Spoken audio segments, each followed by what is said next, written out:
Most recognizable franchises, faces forever a part of pro football tradition. To modern history, the silver and black are back. They're in the playoffs for the first time in 7 years, spirited by head coach John Gruden's menacing watch. The 11-3 Raiders are once again a team of high regard. Led by MVP candidate Rich Gannon, the Oakland Raiders are driving toward their first division title in 10 years. Oakland in Seattle next. Out with wins this weekend and next, could have home field advantage throughout the playoffs. Hello everyone, Dick Enberg along with Dan Deerdorf. Wet weather, ground game so important, and the Oakland Raiders are best in the league in scoring on rushing attempts, 21 rushing touchdowns this year. Well, if you're Seattle looking at this, Dick, there's some good news, and that is that two of the Raiders' best three backs are going to miss the game. The bad news is that the one guy is playing is named Tyrone Wheatley, and the last time these two teams played was back in October. Wheatley ran for 156 yards, including this 80-yard touchdown run here, Dick. A couple of sore ankles, but he's getting healthy when it's really starting to count. And for Seattle to win, they need big plays out of Jon Kitna, their quarterback. Unfortunately, the Seahawks have had a measure of giving up the big plays. Yes, they've made their share of mistakes like all losing teams. Jon Kitna, really a question mark as to whether he'll be back next year. The one thing, though, this Seattle offense can count on is the emotion and the production that they'll get from Ricky Watters. No surprise here, Dick. Another 1,000-yard season for the talented Ricky Watters. As Seahawk fans hoping that Watters can sing in the rain today and upset the rivals from the South, the Oakland Raiders. We'll be back at Husky Stadium in a moment. The weather's really bad here, but John, you were saying your team's never played in rain this year. How do you prep for something like this? Well, we did the best we can to practice in it. You know, man, we asked the Lord to rain on us, and we got some wet ball snaps. It's the same for both teams. We're not going to use this as an excuse. All right, John, good luck. Now, we've decided the over-under on how many times my hat's going to fly off, guys. It's about 10.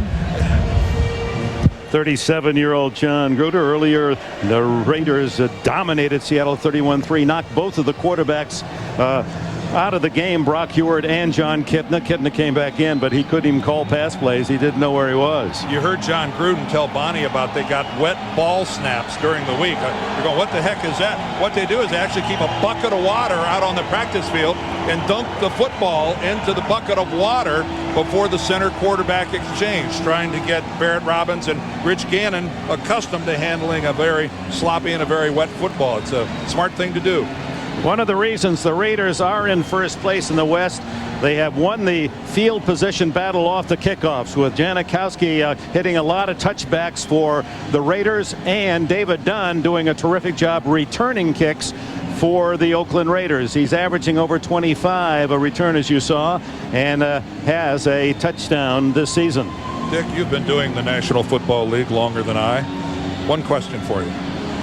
How can it be pouring down rain and the humidity be 65%? I've never been able to be. I think only in Seattle. Everywhere else it'd be 100%. Is Ryan Lindell in the rain, and some of it frozen rain, and he denies the return as Dunn takes the kneel down, and the Raiders start at the 20-yard line under the whip of Rich Gannon. 35 next week, this former Delaware star, and what a season he has had. He will earn some most valuable player votes. 22 touchdowns, only 8 interceptions. He's very proud of that. They're the three men who will represent the AFC in Honolulu. Greasy, Manning, and Gannon with the top ratings as a quarterback. From the 20, with Tyrone Wheatley, his key runner today. We expect Wheatley to be used often, and on the first play, moving prematurely, is Barry Sims, it would appear. Ball start, 65 offense, 5-yard penalty, still first down.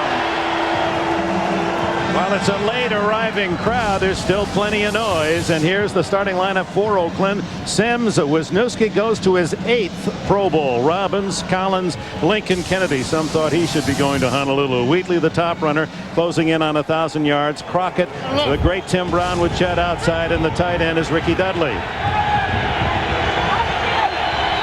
Brown in motion, and the toss to Wheatley. And he is met rudely for a loss at the 13-yard line by Anthony Simmons and Chad Brown. Well, the Seahawks, if that's any indication, they emotionally are today. Sinclair, Parker, Kennedy, and Labounty. Labounty for the injured Lamar King. Simmons, Kuntz, and Brown. You bet 2 of those already on that tackle. With Sean Springs and Willie Williams at the corners. Bellamy and Joseph the safety. Terry Kirby, the new Raider, is flanked way out to the right side. Bottom of your screen, out of the picture, and Gannon's first pass attempt. Underneath he goes, incomplete. Almost intercepted by Chad Brown. Through the hands of Jet, and Brown had a touchdown if he could have collected it. And Dick, there is the Seattle season in a microcosm.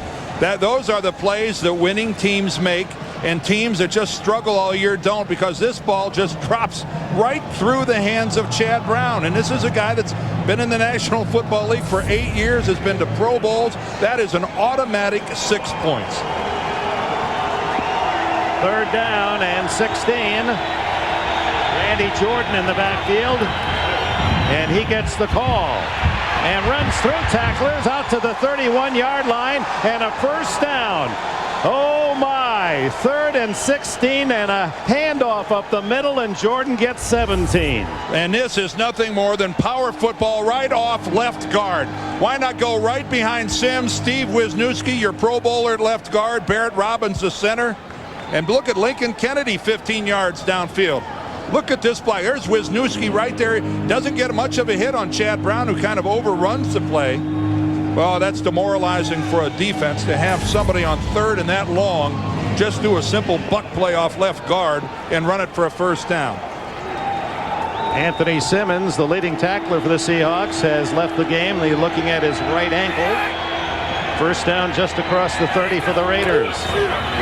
Fake to Brown, the handoff inside to Wheatley, and Wheatley back to the line of scrimmage. That one did not fool the Seahawks. Riddick Parker, the 4-year defensive tackle from North Carolina.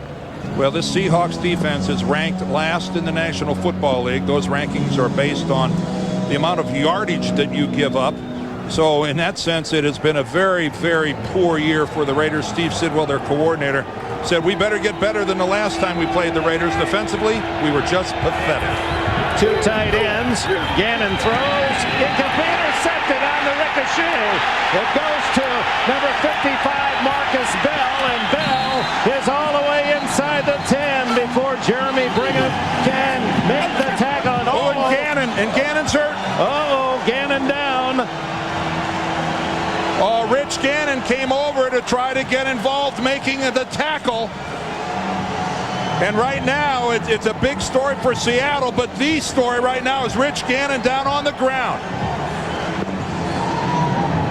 Pass went right through the fingertips of his receiver, and here he gets the hit.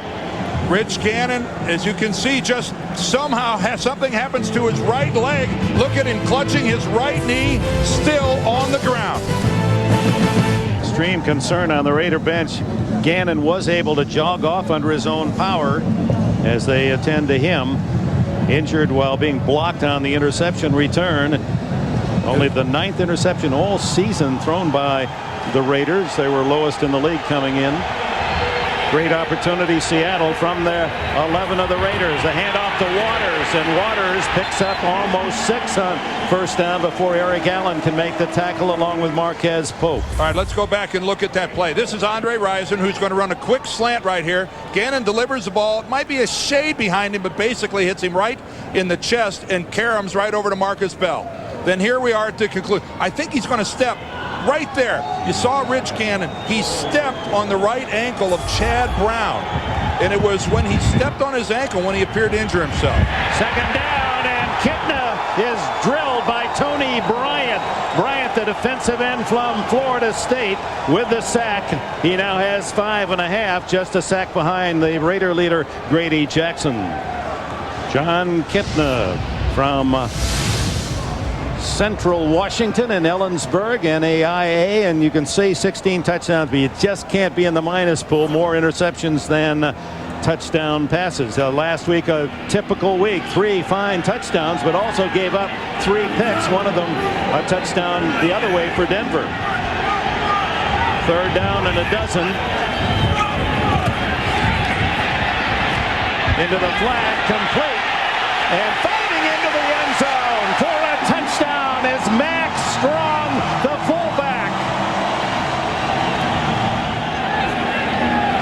try for point by Ryan Lindell with the punter Beagles holding, and with the interception by Marcus Bell. Lindell sends it toward Dunn with the wind at his back. He gets it to the goal line, and here comes Dunn. He's hit at the 24, and ball was loose for a moment, but I believe ruled dead by contact, and Oakland will start at the 24. But how about this, Raider fans? This is a surprise, seeing Gannon out there this quickly. Take to the Brown, and the handoff to Wheatley, and he barrels forward almost to a first down. Looks as if he has it. Let's get a report on Rich Gannon. Bonnie? Well, for as much as he was writhing in pain, it looked like his knee was very much injured. Fortunately, the right knee not too bad. He's back in there. Also, linebacker Anthony Simmons for the Raiders took a shot to his ankle, but he's back in. Good for them. That's our Seahawks leading tackler, Dick. All right, thank you, Bonnie. First down at the 35 for the Oakland Raiders. Crockett out on the wing. Tim Brown yelling someone's in the wrong position. Gannon has time to execute the play and gives to Wheatley. And he's met right at the line of scrimmage by Anthony Simmons, who has played terrific football this year. This #1 draft pick out of Clemson a couple of seasons ago. You could almost call that a dead play. When you see that much confusion prior to the snap of the ball, seldom does it go for much of anything. Crockett and Tim Brown could not figure out the right formation to that side. They were confused, I think, because they had a tight end to that side, which means both of them had to be off the ball. This Anthony Simmons, get used to him. He's going to be a Pro Bowler in the future. And again, Gannon changing the formation now into the eye with Wheatley. And he gets the call, and he's hit immediately. No gain again as George Coons, who played for Mike Holmgren with the Green Bay Packers, the middle backer for Seattle, makes the stop. Mike Holmgren and John Gruden very familiar with one another. When Holmgren, head coach at Green Bay, Gruden was his assistant coach for 3 seasons and has great admiration, does Gruden, for Holmgren now in his 2nd season here. And there Gruden said his consistency, his creativity, and the way he communicated is what I admired most about Holmgren. Randy Jordan in the backfield. Gannon fires, complete, and Tim Brown going to the 30, the 20, and finally tackled at the Seattle 20-yard line. Tim Brown and Andre Rison working on that loose Seattle defense. Well, Ike Charlton, number 23, is the corner from Seattle running with Tim Brown, and he gambles foolishly trying to get in front of Tim Brown to get the football and comes up with neither the football nor Brown. And Brown kind of runs into Rison at the conclusion of that play as Rison was downfield trying to make a block. But Ike Charlton, he's a rookie. You can't gamble like that. You got to get one or the other. So first down at the 20, trailing 7-0. It's Wheatley for 5 for 7 yards on first down before Jay Bellamy, injured last week in the Denver game, can make the tackle from his safety position. Wheatley, who needs 166 yards in the final 2 games to hit 1,000 for the first time in his NFL career, highly heralded out of the University of Michigan.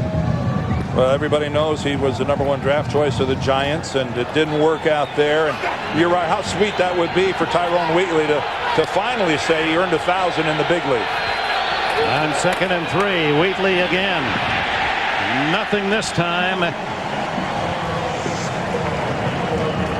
Matt LaBounty, who is playing for the injured Lamar King, able to make the stop, undersized at 275 for a defensive lineman, played up here in the Northwest at the University of Oregon. And Lamar King, the missing Seahawk defensive end, their best defensive lineman, the guy that was having the best year, dislocated his shoulder last week in the game against Green Bay, and Mike Holmgren really upset that he didn't get to finish out the season. Their #1 draft choice last year had 6 sacks. 3rd down and 4. Brown in motion, ever dangerous, and Gannon looking that way. Fires. Touchdown, Andre Rison. No pass rush. That's the reason the Raiders had all day to allow Rison to come all the way across the end zone, and Rich Gannon was in the proverbial rocking chair. Andre Rison, who starts clear out on the right. This pattern takes a while to run all the way across the end zone like that. And Rich Gannon, even then when he threw it to Rison, could have stayed even longer. Great job by the Raiders up front. 14 yards to Rison, who has his 6th touchdown of the season, complimenting Tim Brown. And now Janikowski, the rookie, the extra point is good. 75 yards in 7 plays. Rison with a score. We're tied at 7. Now Rich Gannon hooking up with Andre Rison. Rison's 84th touchdown reception, one less than Tim Brown. The kickoff is short and returned well by the Seahawks, out across the 40-yard line by Reggie Brown, the backup fullback. Let's go back and take a look at this touchdown. Andre Rison lines up to the right. And he's going to come all, but this is what's key. Look at the pocket that Rich Gannon is going to be able to sit in here. This pattern takes forever to develop. It's double coverage by the Seahawks, both corner and safety. But Gannon has all day, and Andre Rison has the luxury of flattening out that route and running all the way across the back of the end zone. Tied at 7. 7 minutes left in the opening quarter. A fast beginning. Ball deflected and incomplete. And almost into the arms of William Thomas, who has 6 interceptions this year to lead all NFL linebackers. Seahawks line up this way. Jones, Kendall, Gray, Wedderburn, McIntosh, that young right side of the line. Holmgren thinks has a great future. Waters, the runner, strong, has the touchdown already. Mays and Dawkins, the wideouts. And Fourier is the tight end. Waters in motion, and then the toss back to Sean Alexander, the #1 draft pick of the Seahawks out of Alabama. Nothing there except 59, William Thomas, and Greg Beekert, 54. Here are the Raiders starters defensively. Bryant already with a sack. Jackson, Russell, and Upshaw. Upshaw for Lance Johnstone today. Thomas, Beekert, and Alexander, the veteran linebacking core. The back four of Charles Woodson. He goes to the Pro Bowl again. Eric Allen with Dorsett and Pope at safety. Kipna brought down, and he fumbles the ball, and it's covered by the Seahawks. Regan Upshaw made the hit, gets the sack, and Pete Kendall, the left guard, able to fall on the loose ball. Well, this sack comes in from behind. John Kitna is looking off to the right. Doesn't sense, he knows he's got protection that side, but doesn't sense any pressure from the backside. And Grady Jackson, you see on their number 90 of the Raiders, was down on all fours, kind of helplessly staring at that football a couple yards away. He couldn't get to it. Look at this. Jeff Fiegels, as he delivers this punt, ties Ray Guy, the 2 kickers, consecutive games, 207. The great all-pro punter of the Raiders guy. With the win, sails one to Dunn. Fair catch at about the 15-yard line. That is a perfect punt. When you make a guy field a punt about a yard from the sideline, that's perfect. We have a timeout. 5:35 left in the first quarter. Rich Gannon and the Raiders start from the 16, tied at 7. First quarter. Zach Crockett and Tyrone Wheatley behind Gannon. It's to Wheatley and through his hands. That's the 3rd drop by the Oakland receivers in this opening quarter.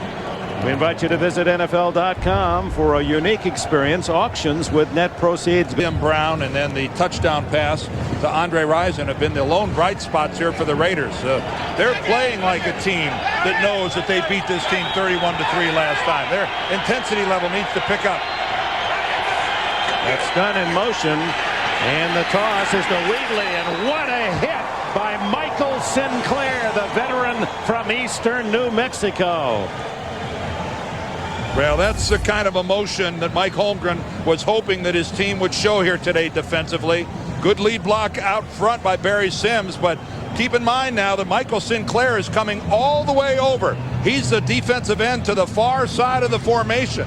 Of all the defensive linemen, Michael Sinclair had to run the farthest to make that tackle. That's good hustle. And to Wheatley's credit, he didn't dropped the ball. That was a jarring hit by Sinclair. 3rd down and 11. Gannon fires underneath to Tim Brown. It's caught, but shy of the 1st down. Chad Brown makes the stop for Seattle, and the punt team comes on for John Gruden's Raiders. Well, like we saw last week, Dick, when we saw Seattle play Denver, they fell behind, but they kept scratching their way back into the football game. Didn't appear that Mike Holmgren's team had any quit in it. And so far this game, they've started off not just matching, but really beating Oakland's intensity level. Shane Leckler, the rookie from Texas A&M, who's delivered some terrific kicks this year, driving Rodgers to the 30, 40, and Rodgers to the 47-yard line. Good field position for the Seahawks with a timeout. 4:05 left in the opening period. The Seahawks 7 and the first place Oakland Raiders 7. About half the folks have decided to watch it at home. No gain for Ricky Waters on that effort. And we remind you of Friday on CBS. A gain of a couple on 1st down for Waters. 2nd and 8 near midfield. 3 receivers to the left. Kitna throws left. And the ball caught by Derek Mays. Former Notre Dame receiver Eric Allen on the coverage. 1st down for Seattle at the Oakland 42. And a good, precise little hook pattern here by Derek Mays. You see, he really tries to sell the deep route, and he does. He gets Eric Allen to turn his shoulders and start his run to cover the deep pattern. The minute he does that is when Mays breaks it off. The ball from Kitna already in the air. Fake to Waters, and the throw. What a catch! A tough catch by Sean Dawkins, the 6'4" wide out. He had to reach back and grab a hard, wet football. Again, now we just work to the other side of the field. Charles Woodson, the corner, to this side, but that's just a superior catch by Dawkins. That one was hot, high, and to the outside behind him. And look at him go back and snare that. All hands and fingers on that grab. Dawkins leading the Seahawks. That's his 58th catch. Here comes Ricky Waters.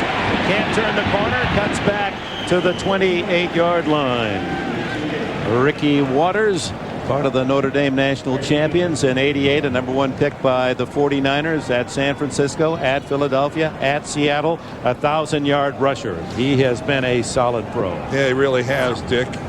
Take a look at that. Today is 112th consecutive start. That hasn't come easily this season. Ricky's been bothered by a sprained big toe. He's gone through several weeks where he doesn't practice at all. This week he got 1 day of practice in, but he is a gamer and he starts. 2nd and 8 for Kitna. Screen it to Waters. And he's close to a 1st down. Grady Jackson, number 90, trailing the play along with Greg Biekert. Make the tackle. Dorsett was there as well. Well, this has always been a trademark of Ricky Waters. He has wonderful feel when it comes to running the screen. Chris McIntosh, the tackle to that side, boy, did he make a good block, and then Wedderburn out front with a lead block. But Ricky's always had a sense of timing on letting his blockers clear in front of him, let them get out there and put a body on somebody before he makes that slash back to the inside. 3rd and 2, Sean Alexander in the backfield. The throw incomplete off the hands of Matt Strong, who scored on the touchdown swing pass earlier in this opening quarter, and on comes the field goal unit. And the way the wind is blowing here at Husky Stadium, the Seahawks and Lindell will have the wind behind them. But it is a while. If you look at the flags on top of the field, it's blowing one way. Down on the field, you look at the goalposts in one direction, they're going one way, the other one the other. This is it's just a rotten day. There's no way to sugarcoat this. 40-yard attempt by Ryan Lindell. Speak your mind, Dan. Speak your mind. Well, I think they have a little help here with the win. And he holds the line. It looked as if it wanted to go right, but came back to the left on the fade.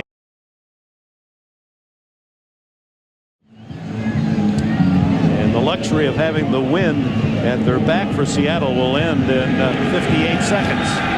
This one, a short kick to the sidelines. Dunn stays in bounds. breaking tackles all the way to the 29-yard line. Well done. James Logan made the tackle. Well, the big right tackle of the Oakland Raiders is Lincoln Kennedy, and of course he came to the Raiders in a trade from Atlanta back in '96, but he's on his home turf. Lincoln went to school here in Washington, and he said, boy, it's going to be weird being on my home field and getting booed, because I know that's what will happen. We've got an injured player down at the 25-yard line here. Bobby Brooks, the backup linebacker for the Raiders. Lincoln Kennedy, an affable guy, really interested in drama. He and music. His mother made him play the trumpet when he was in the 3rd grade all the way through high school. They talk about guys that would have stage presence now at 6'6", 335. Now that's what I call stage presence. He would project, wouldn't he? Now that's an Othello. A good guy, and of course loves the Seattle area, and said, this is really bizarre. I've never seen the visitors' locker room. I will today. As a member of the Huskies, 3 straight Rose Bowls for Lincoln Kennedy, who anchors the right side of the Raider line. First down at the 30. Brown in motion. And Wheatley for a first down. A dozen to the 42. Chad Brown gets him to the carpet. Ooh, there's a little power football right behind Barrett Robbins, Mo Collins, and Lincoln Kennedy. Take a look to the left side of your screen there. Look at that surge. Oh, as they go right, Tyrone Wheatley ought to go back to the huddle and do a whole lot of butt patting. Mo Collins in there at right guard. Of course, he's the little guy. He's only 6'4", 3¼ Barrett Robbins, the center, 6'3", 320. This is a heavyweight and a talented right side of the Raider offensive line. Wheatley had 118 yards in the first half. The earlier game won by the Raiders, 31-3, and here he is in the open again. All the way to the Seattle 46-yard line. A gain of some 13, 14 more. And that's the end of the first quarter here in Seattle with the Seahawks 10, the Raiders 7. Welcome back. We open the second quarter. Raiders ball, 44, 46-yard line of Seattle, and they now have the wind at their back. Gannon hasn't scrambled yet. Underneath, incomplete to Andre Rison, the touchdown maker for the Raiders in the first quarter. Kerry Joseph on the coverage. Well, throwing the football, I think, is going to be tricky all day. Andre Rison trying to put about 12 moves on at the line of scrimmage. Does a pretty good job of pushing off there at the last minute. But still, Rich Gannon has the ball float on him a little bit and high and away. Well, all-time career touchdown receptions, Rison and Brown. What a tandem for the Raiders in the top 10. Wheatley pushed back, but not tackled, and finally knocked out of bounds right at the line of scrimmage. Willie Williams from the corner. Bonnie, what do you have for us? All right, well, Dick, Rison with that touchdown putting the Raiders on the board. Of the 23 new players in Oakland, John Gruden said single-handedly Rison is the one with the biggest impact. He said he's a spark plug in the huddle. He obviously brings 7 years worth of Pro Bowls to the game. He said, but on top of that, because he's out on the field, opponents can't always double team Timmy Brown. The only man in NFL history to catch a touchdown pass with 7 different NFL teams, Andre Rison, out of Michigan State. 3rd and long. Split backs. James Jett in motion. Well, Big Lincoln moved at right tackle. Are they going to let this play go? No, I don't think so. Boy, this has been refreshing, however, Dan Dierdorf. That's the first flags, is it not? In the second quarter? No, we saw one in the first, but it hasn't been bad. Ball start. 72 offense. The 5-yard penalty. That's right. Down. You know, he wasn't all the way down in a 3-point stance. They're right here to the right. Take a look at Lincoln. He's going to just kind of get up. That's enough. That's enough. And Michael Sinclair wisely comes across. It's really a hardship to have to play offensive line. You know, you can't even, especially tackle. Don't you think offensive tackle is maybe the most challenging position? Well, that's a given. People have known that for decades, Nick. 3rd and 16 for Gannon. Well protected again. Look at the time. Now the scramble for the first time, and with that injured knee, not quite as nimble as the Gannon we've seen throughout the year, and Chad Brown ends the journey for Gannon and the punt team on. Well, what tremendous blocking by this Raider offensive line. Just look at this. It's a 4-man Seattle rush. Rich Gannon, he was moving more to get a better view than he was reacting to pressure. He was just moving over to the right to see if maybe he could find an open receiver. Doesn't get much better than that from an offensive line standpoint. Shane Leckler to Charlie Rogers. Fair catch at about the 13-yard line by Rogers, the Legion at Georgia Tech. Timeout, a minute 45 into the second quarter. And Deerdorf and Bonnie Bernstein, Dick Enberg back at Husky Stadium. Couple of Huskies right there. We are family. That's right.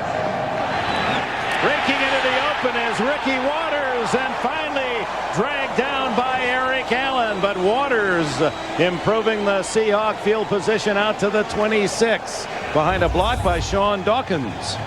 Boy, and take a look at this. Is again just straight power football out of the I formation. And both teams, when they've been having running success, it has been with straight ahead running instead of trying to break containment and getting around the corner. We haven't seen either team successful in getting off an edge, but between the tackles, both clubs are getting it done a little bit. The Raiders more so. Kitna realigning his running backs, and still some confusion. Moves Waters to tailback and gives to Waters, breaks a tackle, but able to plow for about 3. Anthony Dorsett making the stop. Time, do they No, get the any Christmas sort of bonus. additional Have you benefits? gotten yours yet? That Christmas bonus coming. Kitna throws underneath, complete, and the fullback Reggie Brown to the 30-yard line, and a flag is down on the far side of the field.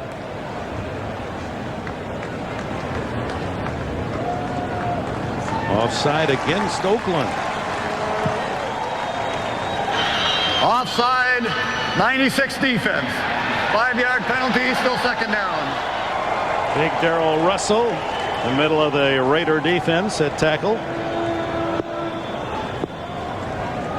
John Gruden yesterday, as we talked to him, did you have a feeling that we got a taste of his pregame pep talk? I mean, he was fired up already. Well, what did he say? That we have no weak minds and no distractions. He said, I will not allow them to wander from our purpose of winning these last 2 games. Boy, he'd be fun to play for. As Ricky Waters able to slice off tackle for a first down. William Thomas down low to trip him up. The problem for John Gruden and the Raiders is the Seahawks are not willing to just dry up and blow away. It appears that Seattle came to play today and that they are going to make it hard. They're not going to hand this to the Raiders, and that's one of the really nice things about professional football late in the year. A lot of times you'll see a team that just rolls over and you're going, you know, those guys are doing themselves a disservice, and everybody who's watching. It's obvious that Seattle's going to have no part of that. They're going to fight this thing out, and the Raiders better figure it out. Holmgren thought he had a bad spot, but it was enough for a first down anyway. Mike now 52, and as we said earlier, he used the expression, we're going to have to prune the trees after this season. He feels with a couple of first-round picks next year and some money for up to 3 free agents that he's going to be able to fill the recognized holes in this 5-9 season. First down, and tackled in the backfield is Ricky Waters by Tony Bryant of the Raiders. Well, that's a defensive end who's just going to take a knifing move to the inside, and that's just a whiff if you're an offensive tackle. You're trying to block that defensive end, and Tony Bryant just took a huge inside move, and he ends up, you know, if it's a toss to the outside, you've guessed very poorly. If, like it was a play right there off the right guard, you're right in the guy's face. 2nd and 11 for Kitna, who rolls and throws over the head of his intended target, Max Strong. Greg Biekert covering for the Raiders from his middle backer position. A lot of Raider fans here. They estimate about 10,000 here to support the Oakland cause. Well, it's been a while. You know, the last time the Raiders made the playoffs back in 1993, as hard as that is to believe, 6 full seasons sitting at home watching everybody else play after Christmas. After their illustrious history over the years, that was a long dry spell. And they haven't played in Oakland in a playoff game for 20 years. The last time they were in the playoffs at home, they were the Raiders of L.A. Flag down as the pass incomplete, intended for Ricky Waters. Roderick Coleman applying the pressure for Oakland. And again, this flag thrown clear across the field, so it had something to do with the line of scrimmage, and another offsides. That's almost a mental error in the category of the head coach. Offside, 96 defense. Same That's man. a 5-yard penalty, still third down. Russell again. Well, Darrell Russell just trying to beat the snap count. That's all we're talking about.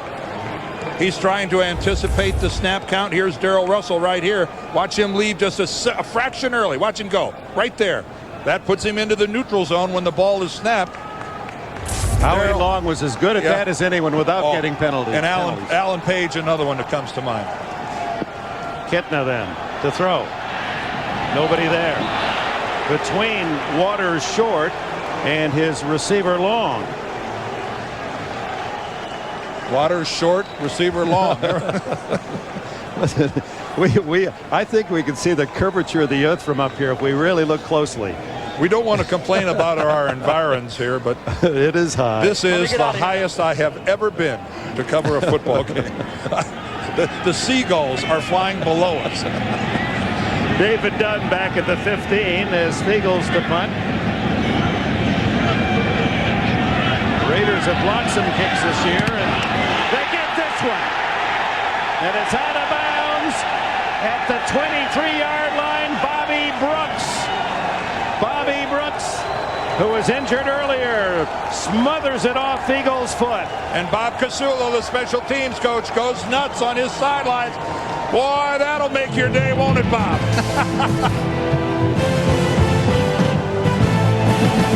Went on special teams as well, and that's the 5th block by the Raiders this year. The 3rd punt, the 2nd by Bobby Brooks. They take over at the Seattle 23, trailing 10-7 here in the 2nd quarter. Wheatley to the 20-yard line. Let's go back to the block punt. All right, first of all, it's going to be a high snap from Darsh. And you see Fiegel's has to go up for it, but right up the middle, right there, number 55, Brooks gets it with his left hand. He's going to be, he's going to be stabbed right there by Kerry Joseph, the personal protector, but he doesn't stab him enough to get it. Well, and Fiegel's frustrating for a punter. There's nothing you can do about it. First block punt this year, Dan. Yep, you just try to get rid of it as quickly as you can. 2nd and 7, and it's Wheatley plowing for 4 more, nearly 5. Anthony Simmons and others for Seattle. And 3rd down. 3 new faces come into the Raider huddle.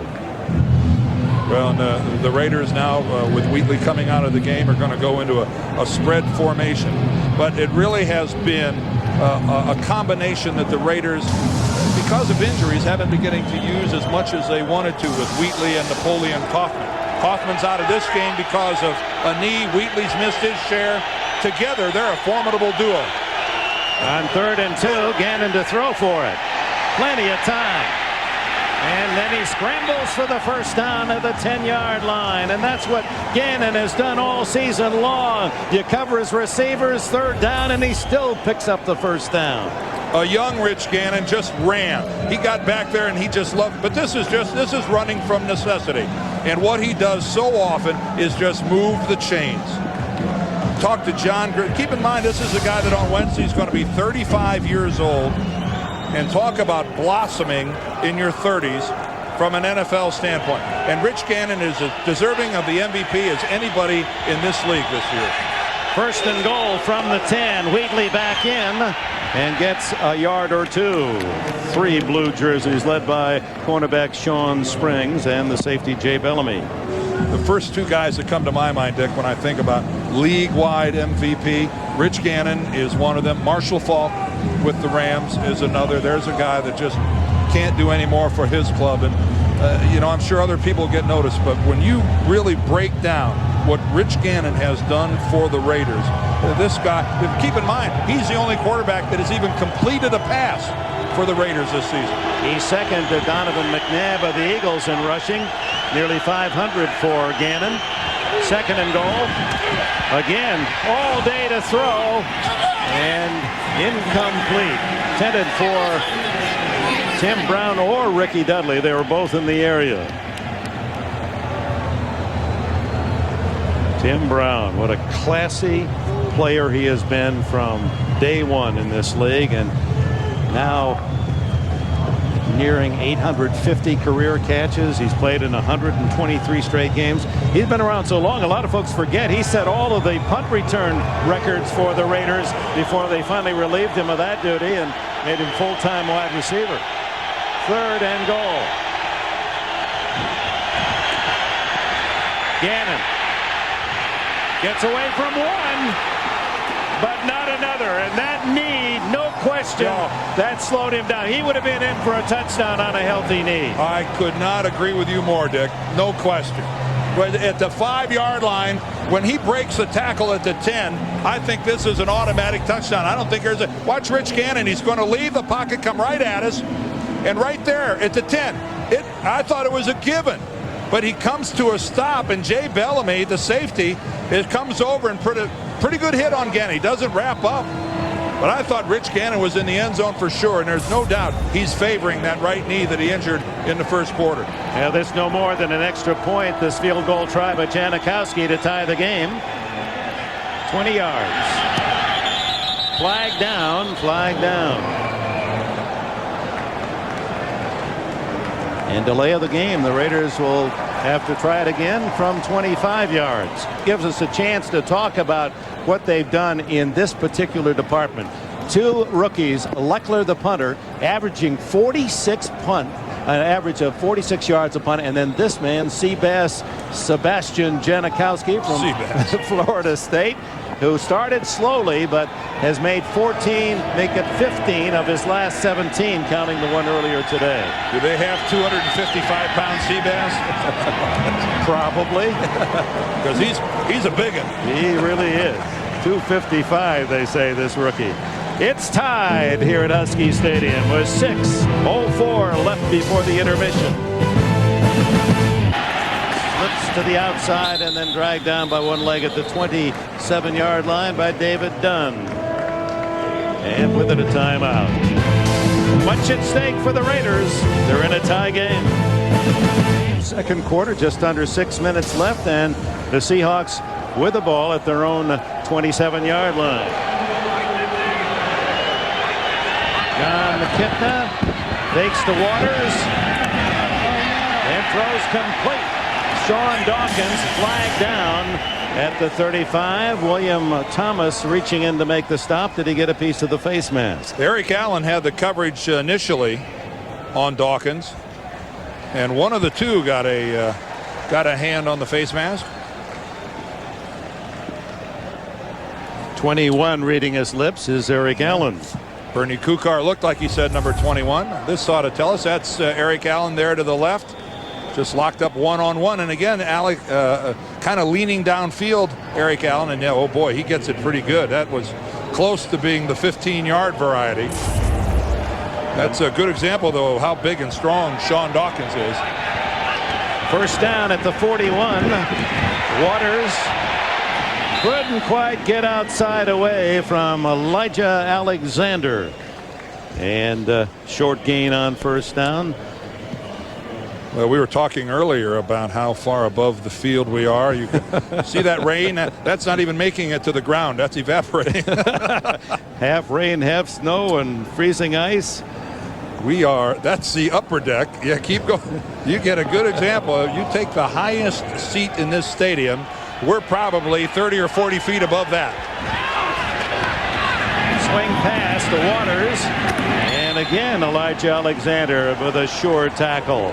Well, we're up here and she's down there. Bonnie? I don't care how far up you guys are. I can assure you the weather in that booth is better than it is down here. Although the winds have calmed down considerably. I'd say, I'm not a meteorologist, but I'd say that there have been gusts of up to 40 miles an hour. And John Gruden and I were trying to figure out before the game, hey, if I win the coin toss, which way should I kick? And we just decided, the wind's going across the field, so it doesn't matter either way. Well, the forecast, Bonnie, as we all know, is for maybe even like 40-mile-an-hour winds, maybe even higher today. So we've gotten lucky so far. 3rd and 8 down the middle, complete. And a first down to Darrell Jackson. And this talented rookie from Florida. Oh, they're waving it off. They're saying they trapped the ball as William Thomas on the coverage. Jackson leads all NFL rookie receivers in catches this year. Now, this was team officiating, initially ruled a catch. Oh, and that's a good call. No question. You hear the crowd in the background reacting to the first replay they saw, but Darrell Jackson did not control that football. It came loose and it bounced on the turf. Is Mike Holmgren going to challenge? He needs help from up above. Of course, if his coaches are up here, their only view is from our monitor. Well, Bernie Cooker's PA network has gone down. Well, Bernie, it appears that Bernie's either leaving or he's going to go over and go under. He's got that. He could. As we watched him yesterday, with his looks and his attitude and his fire, had he decided to go into theater himself, I think he'd have been a terrific actor. I'll bet you he was Dennis the Menace when he was a kid, though. After reviewing the play stands is called. It's incomplete. The ball is rolling. It's charged. No question. This was as easy of a replay as Bernie Kukar has had in quite some time. So Jeff Eagles comes on. His last punt was blocked by Brooks as Brooks stormed up the middle. David Dunn back at the Raider 10-yard line. Eagles kicking into the wind. Jean-Philippe Darche, a good snap this time. Wobbly boot. Fair catch. Oh, that's going to be a penalty against the Raiders. And there are the flags at the 17-yard line as Ike Charlton ran into Dunn. Well, the key here is even if Dunn didn't signal for a fair catch, you still have to give the guy room enough to catch the football. And the wind may have been playing tricks with that punt. And there's the penalty against Seattle.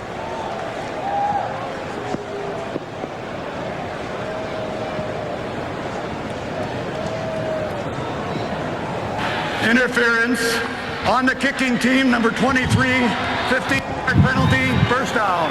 That'll really improve the Oakland field position out across the 30. All right, that's a legitimate fair catch signal by Dunn, but the reality of it is, even if he didn't signal for it, you still can't run up and hit him like Ike Charlton just did right there. But that is a good, legitimate side-to-side motion, signaling the fair catch. And Ike Charlton just seemed to be disoriented. It's like he wasn't even sure where he was on the field.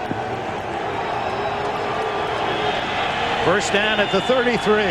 10-10 tie. 4 minutes left in this first half. And Wheatley back to the 35. A gain of a couple. And Kerry Joseph and others with the tackle. Tomorrow night, Sunday night, mean-yard first half meeting number 1 down in Oakland with the Seahawks. His career best game, 156 yards total. What Seattle gives up routinely are big plays, and that's what they have to fight against now. Just does get the play off, and Wheatley stacked up after a yard as John Hilliard, a rookie from Mississippi State, and Anthony Simmons collaborate on the tackle. When you ask Mike Holmgren, how is it we found ourselves in this defensive pickle, and he said it's poor tackling has just led to way too many big plays. Of course, you have to keep in mind that this is a defensive team that has their 3rd defensive coordinator in 3 years. Remember that Fritz Schirmer was going to be the defensive coordinator of this team before Fritz died last year, and everybody knows what a wonderful defensive mind that Fritz was, and that's what started it, I think, on a downhill roll. 4 wide receivers, and Gannon going to run it, and is tackled at the 39, shy of the first down, as Antonio Cochran, second-year tackle from the University of Georgia, tracks him down. Well, again, Rich Gannon, and this was a quicker decision than normal for him to leave the pocket and try to run for the first down. But again, a good reaction time by the D-line of Seattle. And again, I have to praise the Seahawks. They are matching every bit of the way the intensity of the Raiders. And the whistle, no kick, no kick. No kick. They're going to have to do it over again. A 2-minute timeout here at Husky Stadium. We're pleased that you joined us on this special Saturday in the great Northwest. And for Mike Holmgren, the fact that this is on national television was part of his motivational force, wasn't it? Darn right. He told his players that you've got a chance to make a statement that everybody in the country is going to see it. It's apparent to me they heard him. The punt by Leckler with the wind driving Rodgers back. And he's in big trouble and smothered inside the 5-yard line. Adam threw one of those down to make the tackle along with Johnny Harris. Rodgers, who muffed a couple of kicks last week in Denver, trouble again. Look at the wind take it. And that laying out there for a possible Raider recovery. But you got to give him credit, at least. He stayed with it, Dick. He didn't panic. Rodgers didn't panic. He didn't boot it. He didn't. It could have been a whole lot worse, especially given the fact that we're inside the 2-minute warning. Led the league last year and punt returns third this year. Oh, Kitten almost tripped as he pulled away from center, but gets it to Waters. A gain of 3 out across the 5 to the 6. John Kitna, a native of this area, went to high school in Tacoma. And the Raiders, who have all 3 timeouts, like to use one of them there, Dick, and trying to see if they can get the ball with some pretty good field position. 2nd down and 7. Oh, just getting away for a moment is Waters, and he almost pushed back into the end zone as Johnny Harris, an extra defensive back, coming up to make the play. Well, luckily, Ricky Waters had a little ground to give. But again, the Raiders take a timeout. They're going to end up with this football in pretty decent field position. Yeah, it's a day for the Birds, as the Seahawks hoping they can get out of this jam, but breaking out across the 10 to the 11 and very nearly squeezing out a first down was Ricky Waters. Charles Woodson made the tackle along with Johnny Harris, shy of the first down, and that's the last time out for the Raiders, but they're going to get the ball with more than a minute left in good field position. Remember, the Seahawks will be kicking against the wind. And of course, the other side of that, the Raiders will have the wind if they attempt any kind of a long field goal with Janikowski. And Janikowski's range, certainly with the wind, will be well beyond 50. Reminder, you can get exclusive previews of Sunday's games and all. Fiegels already has had one taken out by Bobby Brooks. And the Raiders, they're going to work on that psyche right here. 10 men on the line of scrimmage for Oakland. Fiegels to kick. And hits a good one against the wind. A very good kick to David Dunn. Oh, he gets through the first 2 men at the 45 and fumbles the ball, picked up by the Raiders, but rolled down. Torrey James scoops it up, but it had been whistled dead back at the 47-yard line. James Logan made the tackle, very close to delivering a fumble at midfield. Let's take a look at Dunn as he finishes this off. Yes, he's obviously well down on the ground before that football comes loose.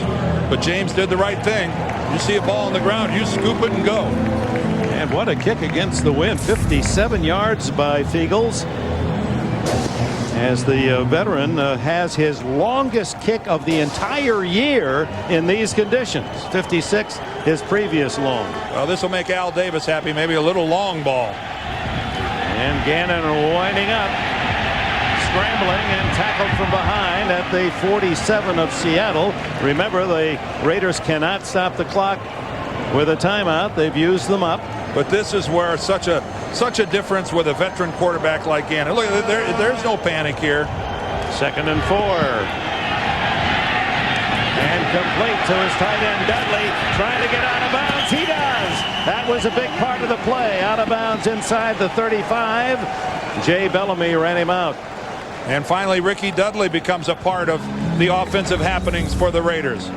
What a target at 6'6", 255. Everybody keeps waiting for this guy to become an all-pro.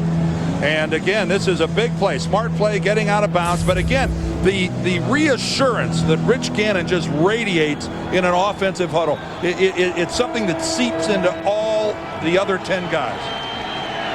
Gruden talking about the way he manages the game so well, this veteran. From the 32, he's throwing long, wide open, incomplete. Tim Brown, and the wind having a cyclonic effect on that lob pass. It just took it right away from Brown. Right. I think you're exactly right, Dick. Rich Gannon gets a little pressure. He's got to loft this up in the air. Tim Brown, with just his left foot, kind of slips out. Let's look and see if it slips away from him.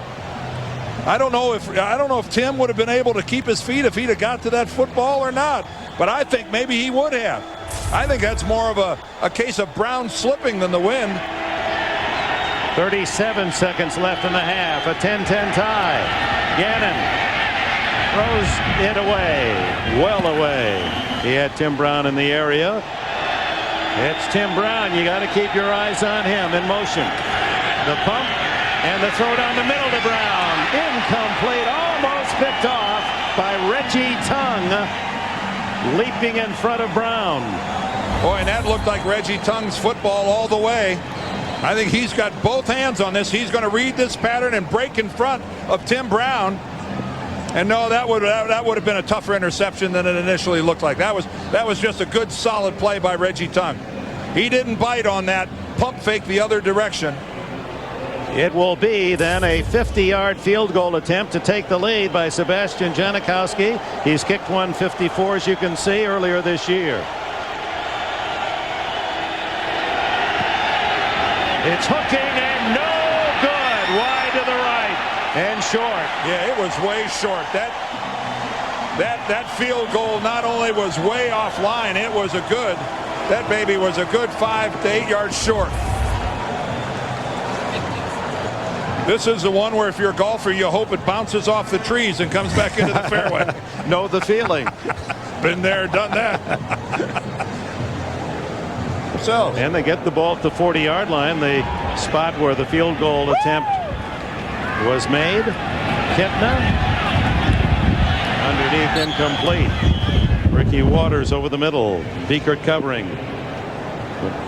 Football this weekend, but next Saturday, a reminder, CBS, the ball around the center. Chris Gray having to really stomp on it. The draw play to Waters, and Waters breaking tackles. He's to the 40. He's inside the 35-yard line, and a timeout with 6 seconds left in the half. Well, there's a call by Mike Holmgren. But let's face it, if Ricky Waters gets tackled at the line of scrimmage, this place erupts in boos. But look at it now. Now here's a call that may end up giving his team a shot at a lead at halftime. But this is one where the boos come down from the upper decks if Ricky Waters doesn't get more than a couple yards. And now it's Seattle with a chance at a long field goal in the lead at halftime as rookie Ryan Lindell from Washington State.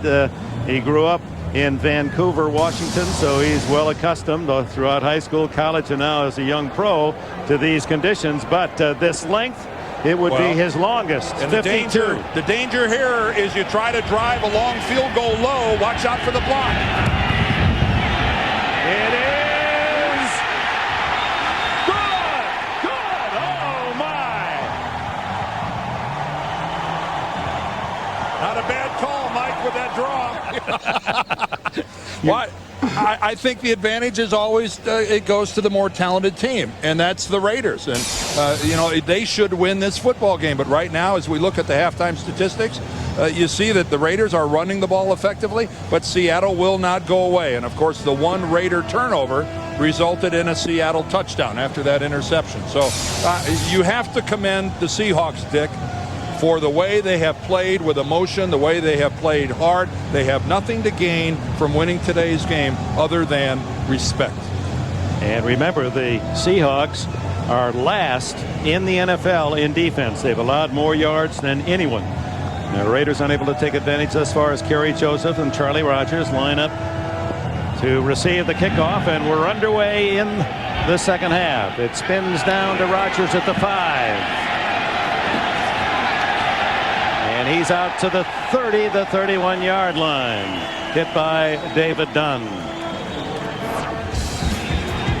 Here are the scoring plays first half. Strong on the reception. And then Andre Rison, after great pass protection, Rich Gannon gets a wonderful look. And now it becomes a field goal contest. Lindell from 40. Janikowski is going to come right back from 25. And then this one that closed out the first half and surprised everybody. Lindell drilling one from 52 yards into the wind. Like trying to watch the game from a shower here. Oh, that was your home shower. Fumble and a big scramble, and it appears Kitna able to fall on it himself. Yep, he comes up with it. Well, that's because I don't think any of the Raider defensive linemen saw it. This ball's on the ground for a while. Look at how long that thing sits there, and no Raider defensive lineman able to come after it. Bonnie Bernstein. Dick, John Gruden said he's been most happy with his special teams. Of course, the Bobby Brooks punt block that led to a Sebastian Janikowski field goal. But he did state the obvious. He said, guys, the only way we're going to beat this team is if we make big plays. And they had a chance there, a loose ball. As Kitna hands off and hit immediately is Ricky Waters. He didn't take a step forward, and Darrell Russell had bear hugged him.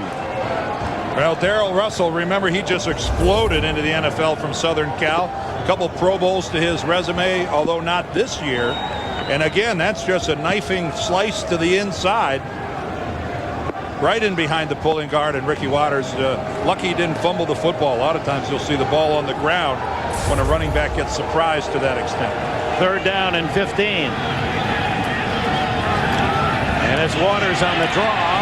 Play that worked so effectively at the end of the first half that set up the long 52-yard field goal, but not this time. Greg Biekert and Josh Taves with a stop. So 3 and out quickly for the Seahawks. And now we'll get a chance to see how Rich Gannon responds at quarterback. We were all surprised. It looked like he severely hurt his knee, the way he was rolling around on the ground, and then he played the rest of the first half. Now he's been out for a while. We'll see if he can get it warmed up. Jeff Fiegels, and he hits it off the side of his foot out of bounds at the 47-yard line. He almost missed that ball. I believe the wind is blowing so unpredictably it almost blew it away from his foot. A break for the Raiders. And the Raiders start with good field position, and Tyrone Wheatley on first down for almost 3 into the arms of George Coons.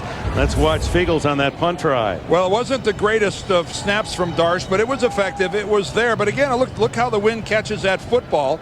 But keep in mind, Fiegels has had one blocked, and that ball just drifted off to the right.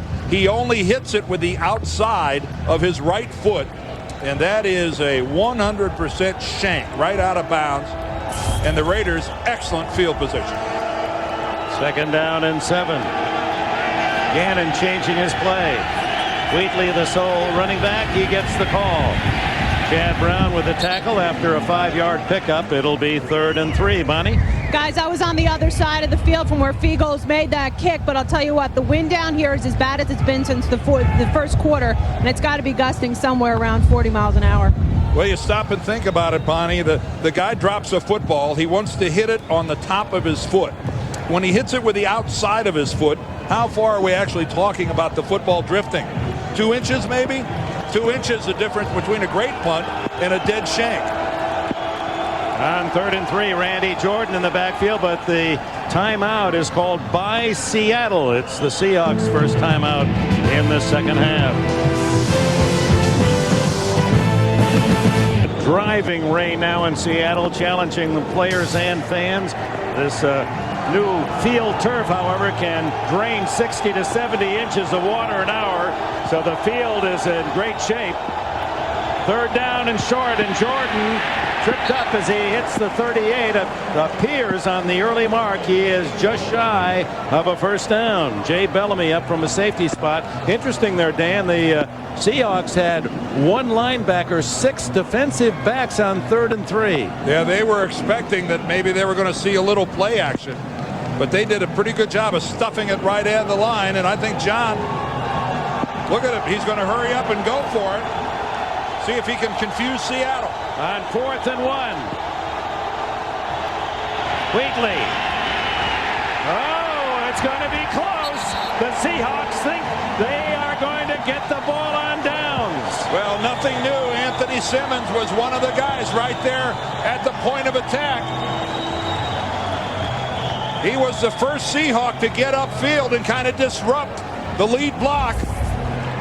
Watch Simmons. This is him right here coming in from the left. Look how he gets upfield and takes on Crockett, the lead blocker, and that really forces Tyrone Wheatley to come to a stop. There's Simmons. Boy, look at him meet Crockett. But that meeting took place about 1.5 yards on the Raiders' side of the football. That's what killed that play. And the Seahawks do considerably take over on downs. That's a big early play after the short 15-yard punt. Seattle's defense holds, and the Seahawks take over. What a great read by Anthony Simmons, covering that hole and getting upfield. One more time. Let's look at Simmons. There he goes right there. Meets Crockett, gets under Crockett, stands him up, and Tyrone Wheatley gets no forward momentum. And Jay Bellamy right behind Simmons, down low to stop Wheatley with the first contact. Now Ricky Waters sprinting into the open, but a flag is down. Back at the line of scrimmage. Eric Allen makes a stop, but it's holding against the Seahawks. Holding. 60 offense. It's 10-yard penalty, still first down. Well, 60-something could have been any one of 3 interior linemen. Kendall Gray and Wedderburn all wear numbers in the 60s. One of them just dodged an enormous bullet.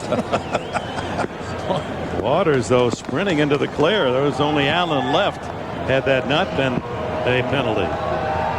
Strong and Waters split behind Kitna. Second and long, first and long, and complete to Waters. And all the way to midfield before Dorsett and Beekert run him out of bounds. And John Kitna's hurt now, Dick. John Kitna, who took a ferocious shot just as he released the football. I'm not sure if it's Darrell Russell, one of the Raiders, hits him just as he releases the ball. No, coming upfield, that's Grady Jackson, I think, number 90, that hits him. First down for Seattle, but Kitna down, and it's been hazardous duty against the Raiders all season long. They have knocked 9 quarterbacks out of the game this season, and in the first meeting both Kitna and Heward were KO'd. Able to walk off holding his knee, and Travis Brown, a free agent from Northern Arizona, takes his first snap of his professional career and gives to Waters, and Waters, after that first down screen pass, moves into Oakland territory at the 49. Well, the first time Heward and Kitna both knocked out of the game. Heward gets knocked out first. He was not able to return. Brock Heward was just KO'd, and then John Kitna takes over, and he gets a concussion. Now, he was able to continue to play, but Mike Holmgren had to cut the playbook way back because John Kitna couldn't remember formations. He couldn't even remember the execution of some of their most familiar plays, but yet he toughed it out and made it through the game. 13-10 Seahawks lead. 10 minutes left in the third. Waters can't get around the corner. Able to duck into the 45, where it'll be a 3rd down and 4. Travis Brown from Northern Arizona played his high school ball in Phoenix, a free agent undrafted quarterback by the Eagles, and then picked up by Seattle. And right now, John Kitna down on the sideline with Mike Holmgren really pleading his case, trying to get into the game. He half ran out on the field, and Mike Holmgren grabbed him and snatched him back. Is this the time that young Brown throws his first NFL pass? 3rd and 4. Yes. And he goes long. Incomplete, intended for tight end Itula Mili, covered by Johnny Harris, and the fans wanted a foul. What the fans almost got was an interception by Harris. Harris has played well today. Yeah, he has. It's good protection. Travis Brown gets an awfully fine look downfield, and he puts some air under this trying to float it over, and that's incidental contact between both players. There's no way that's going to draw a flag against Harris. Eagles with a block punt and a 15-yard punt as the wind at his back. End over end, Dunn waves it off, and it rolls inside the 15 and out of bounds between the 12 and 13-yard line. 9:04 left in the third. The Raiders trailing by 3. And the give to Wheatley, and again a crowd surrounding the big running back for the Raiders. Cortez Kennedy, the veteran, leading the charge. Bonnie? Dick, John Kitten, a bruised right knee, probable to return, but the Raiders have given him problems this year earlier when he got knocked out with a concussion. He said it was so bad he actually forgot the plays. It wasn't until 15 minutes after he had the concussion, but it got to a point where he couldn't remember anything the offense had implemented during the week, and he actually had to call a timeout in that game back in October just to try to get his senses back about him. It appears that he wants to be back in there. Meanwhile, Rich Gannon on 2nd and 7. A lot of time again. Now throws wide open and incomplete as he hits his tight end Ricky Dudley, but Jay Bellamy puts a hit on Dudley and jars it loose. Well, he does put a good hit on Dudley, but this is a pass that Ricky Dudley just has to hold on to. This is what you get paid to do. Look at that, wide open, a great throw from Rich Gannon. You're 6'6", 255. That's a routine catch. It should be a routine catch. Again, that's mistakes like that are really holding the Raiders back today. That's not a bad weather. That's just not paying attention. And Gannon now is 4 for 13 passing on 3rd down. Out of the pocket, incomplete. Tim Brown, and there's the late flag. Brown is very good at that. Willie Williams on the coverage, and Brown immediately looking for a flag, and an official far downfield accommodated. Illegal contact. Illegal contact, 27 defense, 5-yard penalty, first down. Well, Willie Williams is locked up with Tim Brown. In the slot, Tim Brown here is going to make his break across the middle, but Williams holds him up. Tim Brown tries to make, it's not a case of Willie Williams playing the football. Tim Brown trying to make his break to the middle of the field, and he was most certainly held up by Willie Williams. Willie Williams was playing Tim Brown, not the football. From the 21, the first down. Here comes Wheatley to the 40. He could go all the way. 30, 20, and out of bounds at the 15-yard line. Sean Springs. Ohio State just caught Michigan. Hasn't happened often in recent years, has it? And Springs, with his speed, saved the touchdown. Well, first of all, what a job at the line of scrimmage. Nobody even to challenge Tyrone Wheatley, and then downfield he gets away from Jay Bellamy. But with the angle coming all the way over from the far cornerback position, Sean Springs. Tyrone Wheatley had a pretty good hand on Springs' face mask, but the Buckeye ran down the Wolverine. It's a first down at the 12-yard line after a 67-yard run. This is Randy Jordan, tackled by George Coons. Of course, Wheatley had the big run in game 1. Yeah, this was an 80-yarder and that same type of blocking at the line of scrimmage. And again, Sean Springs is the guy who got a hand on Tyrone Wheatley, but he didn't have the angle back in October that he had today. But again, remember we talked about big plays. And again, that's what's been killing Seattle. 8 different running backs over 100 yards. Missed tackles and giving up the big play have been killing Seattle. And now Wheatley over 100 today. Jordan again. He's to the goal line. Touchdown.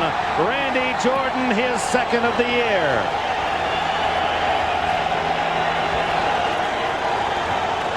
And that's good power football. Right off left guard, Steve Wisniewski. Robbins, there's Wisniewski, 76. Zach Crockett with the lead block. Barrett Robbins, the center. Boy, that's just power football. That's old-fashioned Raider football. Smash mouth into the end zone. And Jordan, one of 5 different tailbacks used by John Gruden this year, has his second score. Janikowski's try for a point. Bad snap, but the kick is through. So that touchdown brought some groans from Tennessee and from Denver as Oakland claims the lead. Raiders back in front. 87-yard drive in 5 plays, inspired by the 67-yard run by Tyrone Wheatley as Jordan gets the score 6 yards out. Janikowski skids one down to Charlie Rogers. 20, 30, 40, and he's all the way to the Raider 48-yard line, but a flag and another flag is down. These flags came in very late. These flags came in at the conclusion of the run.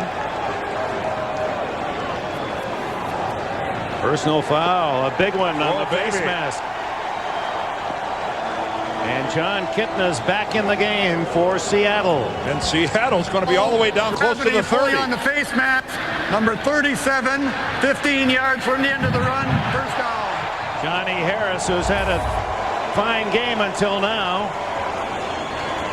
There it is, the left hand.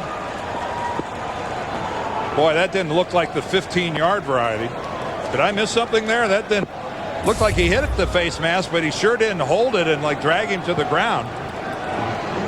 That's 15 yards is the call to the 34-yard line. After Rogers' solid return, Waters running up the back of his blocker to the 32 and a gain of a couple. Let's go back and take a look at the Raider touchdown. You know, you put a defensive lineman on this shoulder, you put another one out in this gap. That means that George Kuntz here, the middle linebacker, he's got to cover this entire hole. And I'm not sure if Dick Butkus or Willie Lanier could have stopped that entire hole. First, he's got to deal with Barrett Robbins, the center. That is asking a lot of your middle linebacker to have to plug something like that. And Randy Jordan gets the TD, and for the Raiders, nothing new. Kitna back in the game, throws in, intercepted by Eric Allen. Second is Charles Woodson. Woodson intended for Sean Dawkins. Listen to the Raider fans here in Seattle.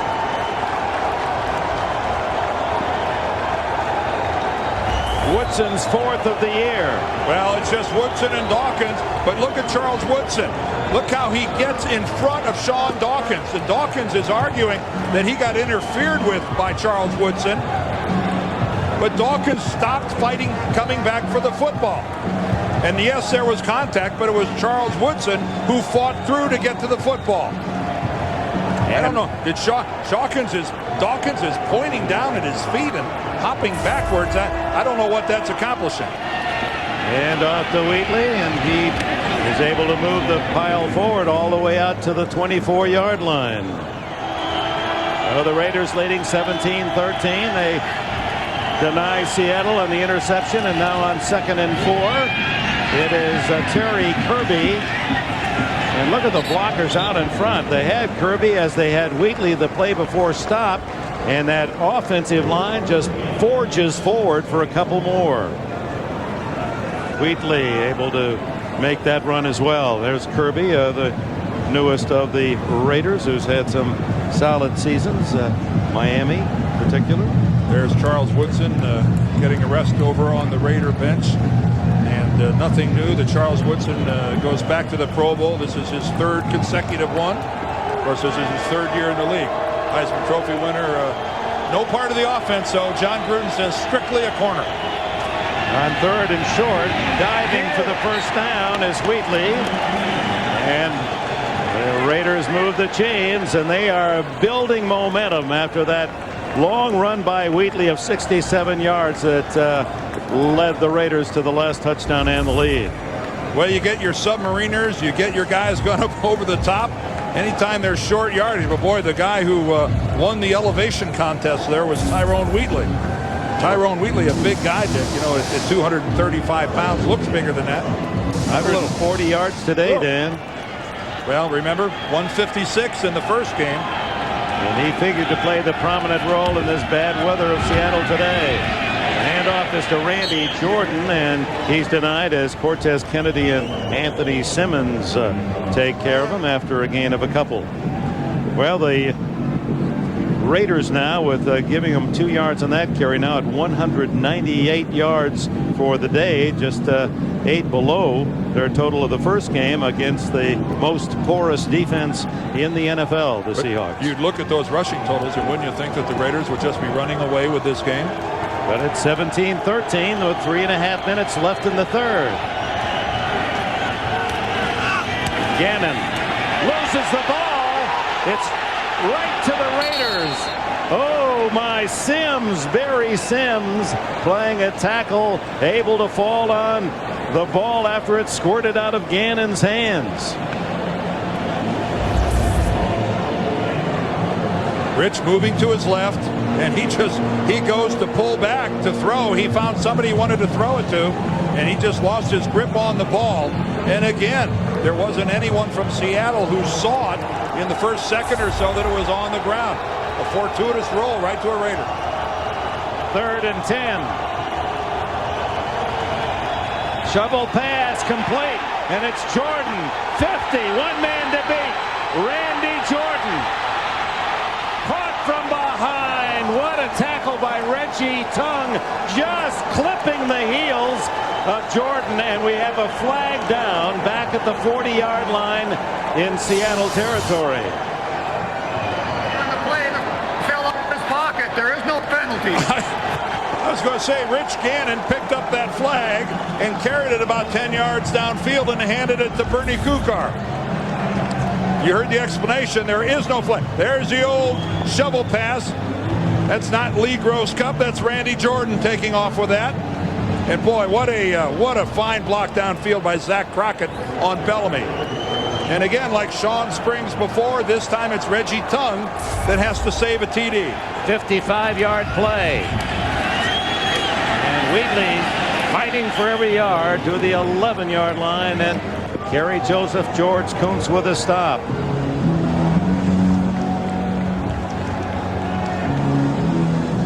The Oakland Raiders at 11-3, one game ahead of Denver, but keep in mind they can't end up in a tie with Denver because Denver beat them twice during the regular season.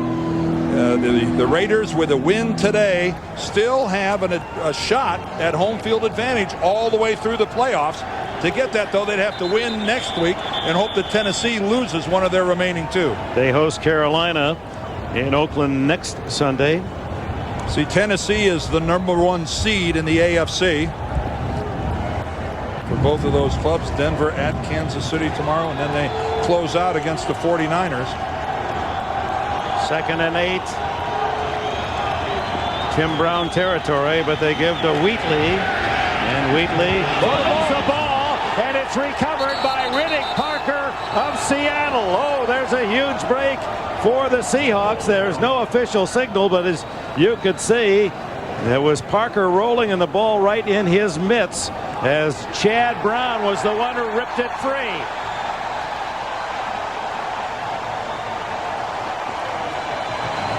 And Tyrone Wheatley is still down on the ground.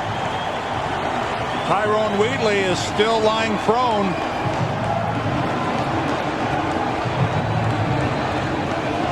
He's been the workhorse throughout this rainy, cold day in Seattle. Leg helped off the field, and the Raiders have challenged the call. Well, and here's why, Dick, because let's take a right here is Chad Brown pulling on the football, but look at the knee of Tyrone Wheatley. Right there, you see Chad Brown, but it's down. It is down before the football comes loose. And right there, the left leg, you saw the left ankle and knee also caught in an awkward position. But I think the right knee of Tyrone Wheatley was down on the ground before the football came loose. But that, I don't think, was the knee that's hurt. I think it's his left leg, might be his left ankle, is actually the injury that Wheatley sustained. And with the injury timeout, now look at, like there's evidence there to overturn the call. Well, it's a smart challenge by John Gruden. I think he had no choice but to challenge that.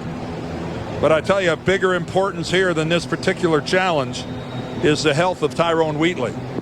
Win or lose this challenge, the game goes on. Lose Tyrone Wheatley, and that is a monster blow to the Oakland Raiders. Napoleon Kaufman already inactive, injured for today's game. John Ritchie, their starting fullback with a bad ankle, inactive for this game. You are down to Randy Jordan, you're down to Terry Kirby, and one fullback in Zach Crockett.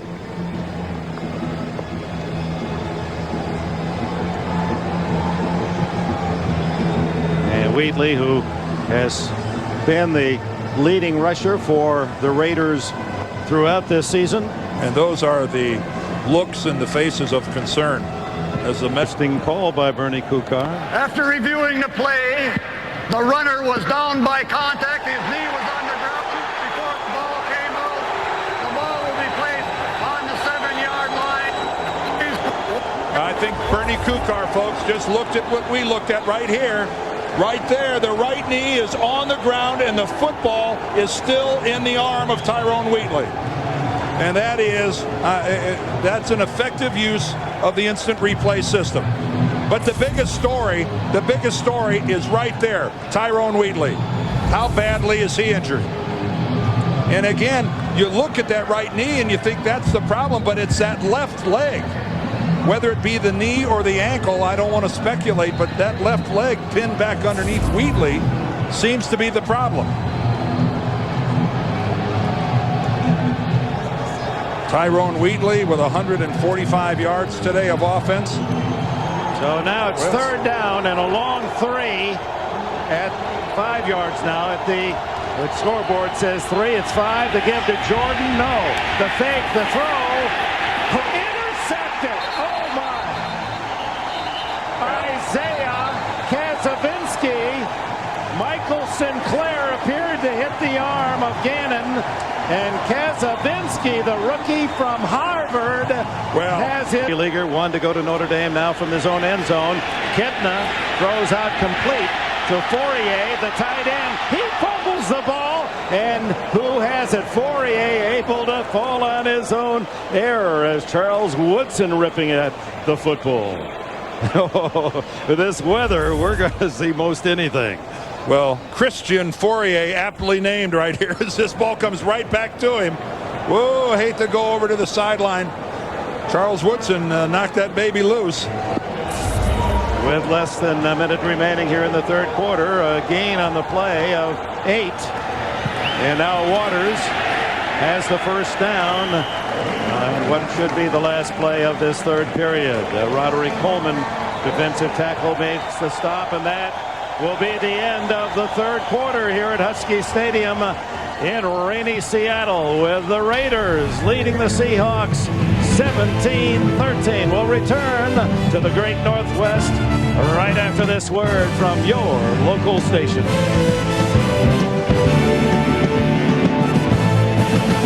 For the fourth quarter, and Tyrone Wheatley, favoring that injured leg, stays on the bench. Seattle with the ball as we open this fourth period at the 14-yard line. First down. Waters for a couple. William Thomas and others with the tackle.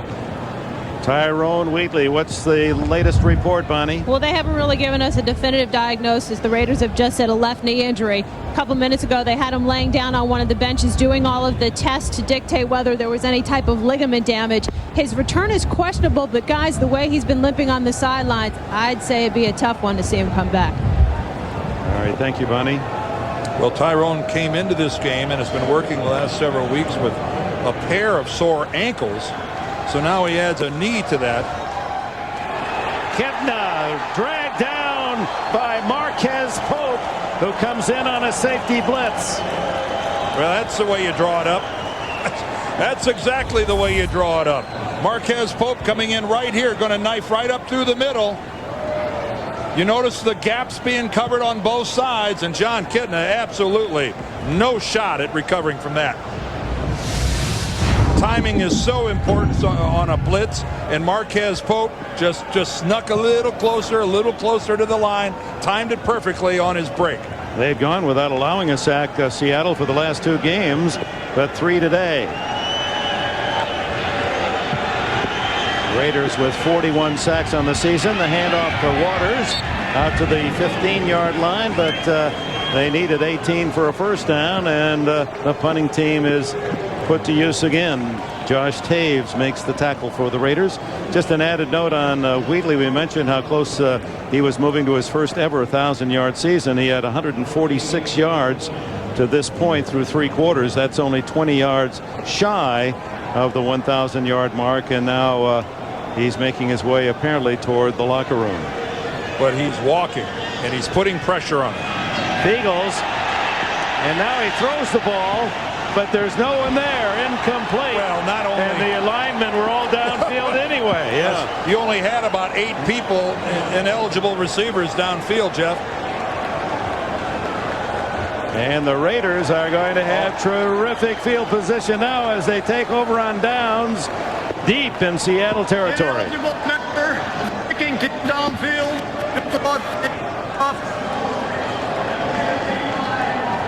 Well, as you said at the start, and Mike Holmgren reluctantly has to assimilate the fact when you're a losing team, these are the plays that happen. Well, and I don't know what Fiegels is doing. Is this a fake? It can't be. No. But it looked like initially like Fiegels might have been thinking about running on a fake. Remember, he had a punt blocked in the first half, and I'll tell you something. Jeff Fiegels hasn't looked the same back there punting since. He's had a shank, and now that travesty right there. This is a guy that looks like he is severely rattled. 15-yard line, Randy Jordan for 5 on first down. As the Raiders try to improve on their 4-point advantage, Michael Sinclair makes the tackle. Tonight on CBS, what's a daughter to do when her mom goes? Second down 5 at the 10-yard line. Jordan again. And he barrels his way close to the first down. Cortez Kennedy, 8 times a Pro Bowler, not this year. He's had an off season, makes the stop. Well, you know, Randy Jordan, he's been banged up a little bit. He's had a toe problem as well. But like everybody who runs the football for the Raiders, a lofty average. He only carried the ball 29 times coming into today's game, Dick, but he's averaging nearly 5 yards a carry, 4.8 to be precise. This quite a testament to this offensive line and the way they've been blocking for everybody. Nearly 6 yards a carry today, and a touchdown. 3rd and short. Jordan, big hole, touchdown. Well, that's an offensive line touchdown right there, Dick. Randy Jordan gets his second one of the day, but that's an offensive line touchdown. This is a case of the big uglies laboring away in obscurity, but Lord, look at that blocking at the line of scrimmage.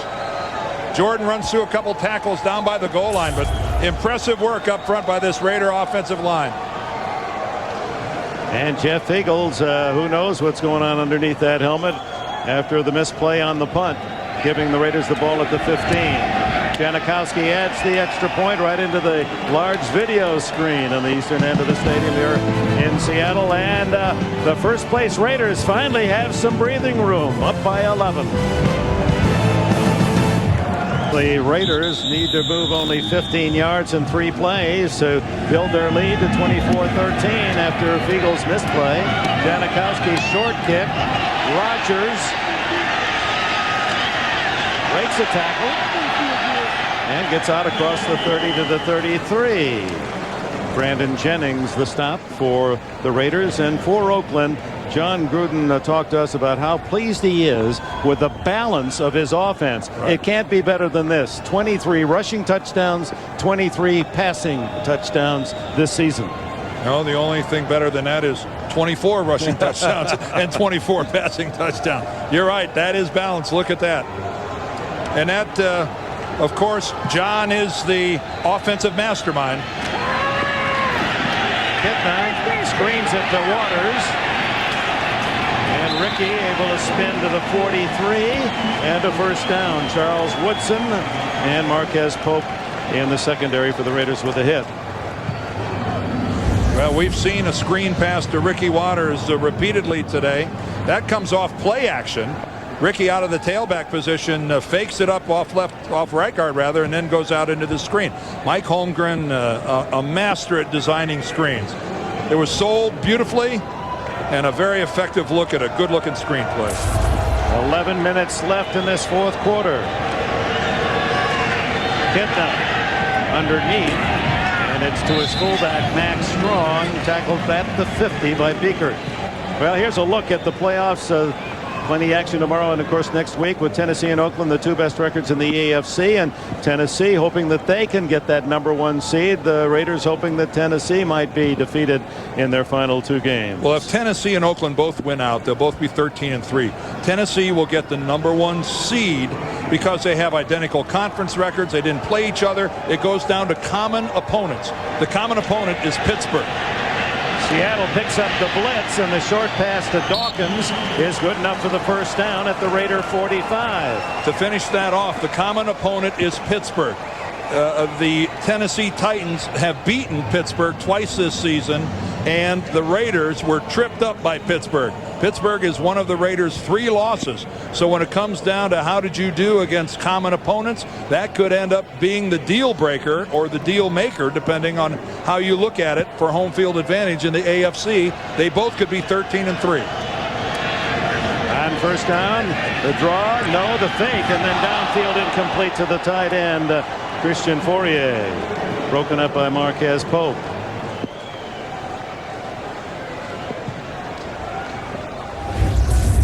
Well, and this has been both teams today. We have seen a number of times because of this weather, footballs delivered right on a receiver's hands, and they don't make the catch. But right now, it's Seahawks that need these kind of catches. They just can't afford mistakes when you're behind, and yeah, that's disappointing, John. And the handoff goes to Waters, and the tackle by Reagan Upshaw at the Raider 38-yard line, where it'll be third down and 2. Make it 3 officially. This is Husky Stadium in the great Northwest on the campus of the University of Washington. And in a heavy rain and some swirling high-velocity winds, the Oakland Raiders have overcome a Seattle lead, 13-10 at the half, to lead at 24-13. Kitna. What a catch! Darrell Jackson, the rookie. Well, this is the first guy that Mike Holmgren starts talking about when you ask him to see where do you find bright spots in a losing season. He starts talking about his 3rd-round draft choice here from Florida. You know, obviously, coming out of a program like Steve Spurrier's in Florida, you do have a sense of what to do in the passing game. And Darrell Jackson is all that. He's their fastest receiver. And look how he's done against other rookies in the NFL. Pretty doggone well. That's his first catch today, 47 for the year. The pump by Kitna, the screen, and it's well defensed by the Raiders as Waters unable to get back to the line of scrimmage. Make that Max Strong back to the 25-yard line, a yard loss on the play. Beekert first to make contact. 24-13, Oakland leading as the clock ticks away toward 8 minutes remaining in the fourth quarter. But just like we saw last week in Denver with these Seahawks, they're just not going away. They got the old squeegee out. The rain today is kind of varied. It's varied from very hard to torrential. That's It's not been pleasant for anyone. There's a quick hitter. It goes outside to Mealy, the tight end, and he's tackled at the 20, and will bring up a third down at about 5. Marquez Pope with the hit. Mealy from BYU, and Pope played his college ball at Fresno State.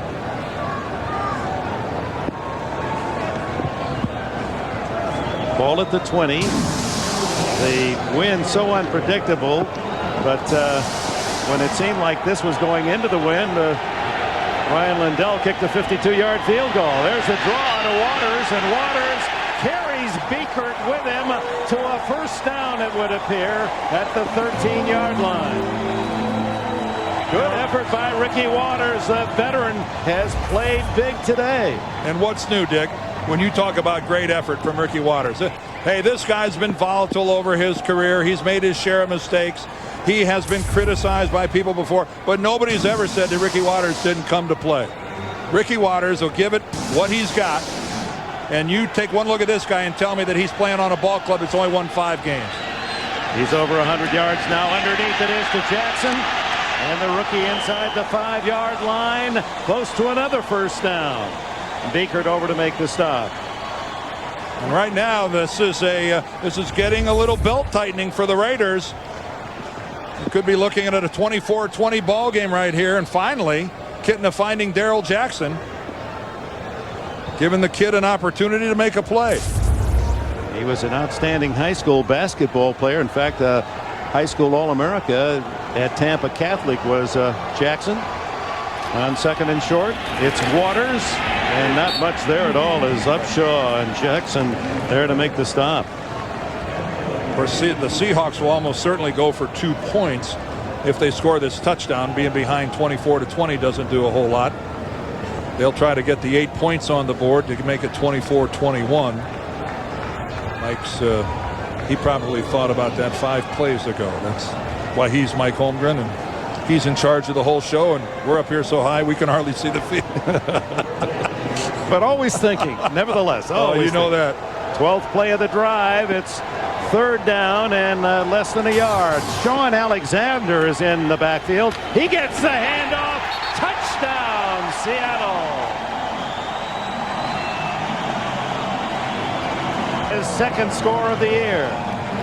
Now the 2-point try that could pull the Seahawks within a field goal.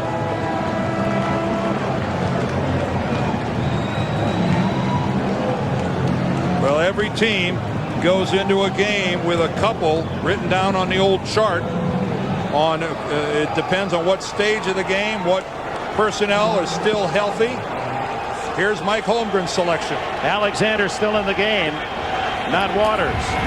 The throw, not even close. Intended for Sean Dawkins, and he had a blanket for wearing him, Charles Woodson. I was going to say, why of all people would you challenge Charles Woodson on a fade pattern in the end zone? Whoa! 5 points. The Raider lead. Making a fine catch. Nothing like flinging fish. Guy's got great hands. Spend an afternoon. Oh, when you can catch a big old mackerel like that. Lindell lines it deep, and Dunn picks it up at the 2. Runs around a couple of Seahawks and makes it to the 23-yard line, and a timeout. 5 minutes, 5 seconds remain, and the Raiders lead by 5. We'll come back to Husky Stadium in rainy Seattle. The Raiders and the Seahawks, and Oakland with a 5-point advantage, 24-19. 5 minutes and change remaining in the fourth. Gannon to Jordan, and Jordan stacked up at the 25-yard line, led by Antonio Cochran. Back to the touchdown for Seattle. Well, this is end against a Pro Bowl corner. That's a really a tough call. It's a tough completion. Jordan, and he's tripped up after a short game. Good penetration again by Antonio Cochran. I don't know what you're talking about. Jordan tripped up at the 30. He did not make the first down. It'll be 4th and about a yard and a half as Reggie Tongue, the former Kansas City Chief, trips him up. Jordan says he's got the first down. No, I'm sorry, Randy, you're a yard and a half shy. Randy, I don't know what you're looking at, or I don't know if he's telling John Gruden to go for it, but I think not. Well, Seattle will have a chance to support these hardy fans at Husky Stadium with a upset chance. They're down by only 5, and we'll get the ball. Charlie Rogers back at the 22. Leckler, who has been had high grades as a punter in his rookie season, floats it. Wynn catches it, and it'll take a Raider roll inside the 30-yard line. And that's where Seattle begins with just under 3 minutes remaining in the fourth quarter. And TJ Terry Jones out there in the elements, and for all of men and women today, our hats off in this weather. Great job, everyone. He's getting paid to be here, though. I think everybody who sat out here and watched this game, they deserve some kind of a bonus. Kipna goes to work. Flag down.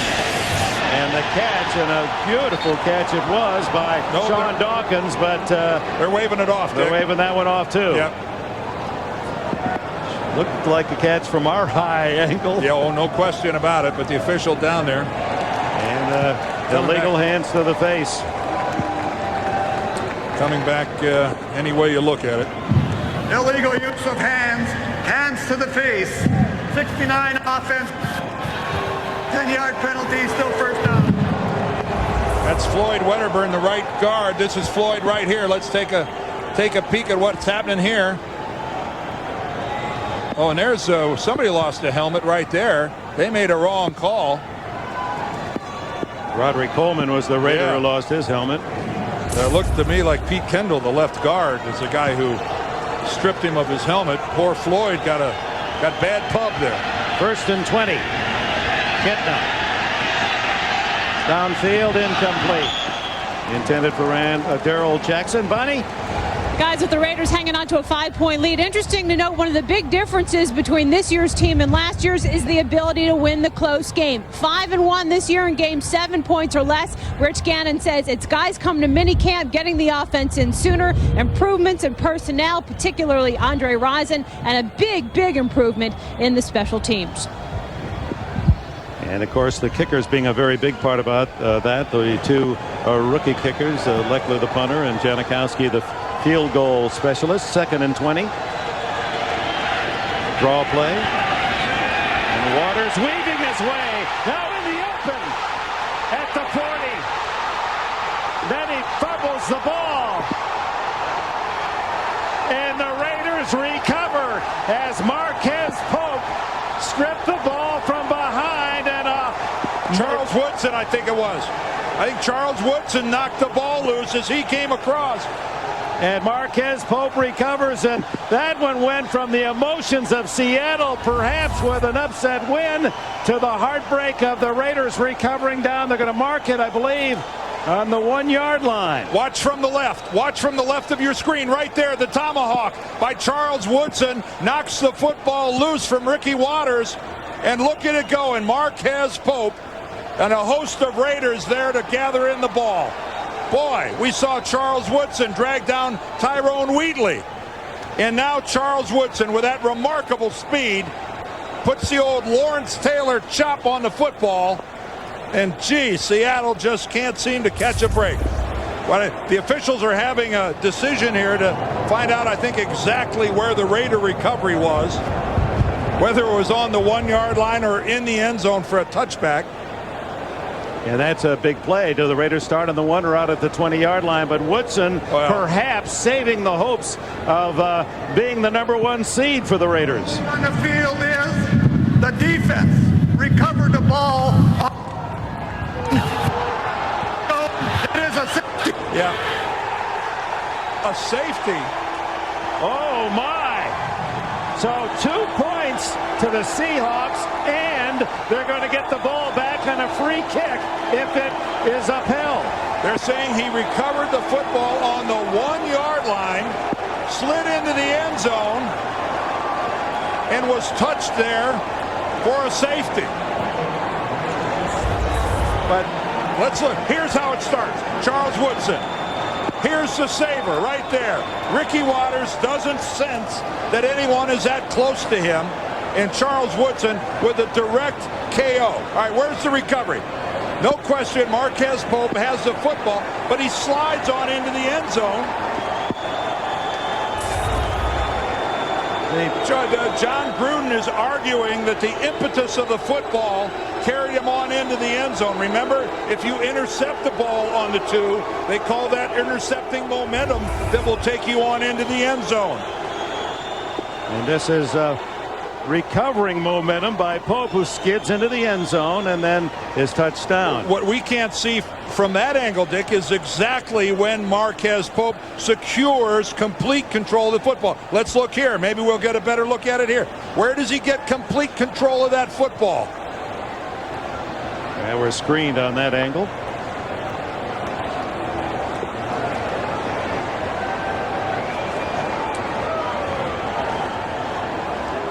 Wow, that is I have to admit that call surprises me.